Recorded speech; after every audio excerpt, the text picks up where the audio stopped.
Hello student, start करते हैं हमारे मेथड्स ऑफ डेप्रिसिएशन के साथ, जिसमें हमारा पहला मेथड है स्ट्रेट लाइन मेथड।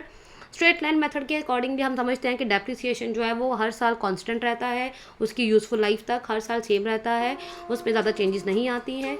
उसके बाद हम डिस्कस करेंगे इसके वेरियस मेथड्स ऑफ डेप्रिसिएशन निकालने के तरीके, अगली स्लाइड में हम डिस्कस करेंगे। दो तरह से हम डेप्रिसिएशन निकाल सकते हैं, in rupees as well as in rate. आप रेट में भी निकाल सकते हैं, आप रुपीज़ में भी निकाल सकते हैं, आपको दोनों तरीके आने चाहिए, क्वेश्चन में कुछ भी पूछ सकते हैं। अगली स्लाइड में हम डिस्कस करेंगे रिटन डाउन वैल्यू मेथड, जो कि दूसरा मेथड है डेप्रिसिएशन निकालने का। इसमें बुक वैल्यू हमेशा रिड्यूस होती जाती है और उसी बुक वैल्यू पे हम डेप्रिसिएशन कैलकुलेट करते हैं। अच्छे से समझेंगे अगली स्लाइड में, जो कि मैंने एक एग्जाम्पल लिया है डेप्रिसिएशन का, रिड्यूसिंग बैलेंस मेथड का। उसमें हमने जैसे देखा कि एसेट 2 लाख का है, डेप्रिसिएशन का रेट 10% है। हाँ, पहले साल तो डेप्रिसिएशन सिंपल हमने लगा दिया 2 लाख पे 10%। अगले साल आप देखेंगे तो डेप्रिसिएशन 1,80,000 पे लगा है। इसी तरह हमारे बाकी सालों में भी डेप्रिसिएशन जो है वो book value, reduce book value पे लगता जाएगा। तो बड़ा सिंपल से ये समझ में आ जाता है एग्जाम्पल के थ्रू।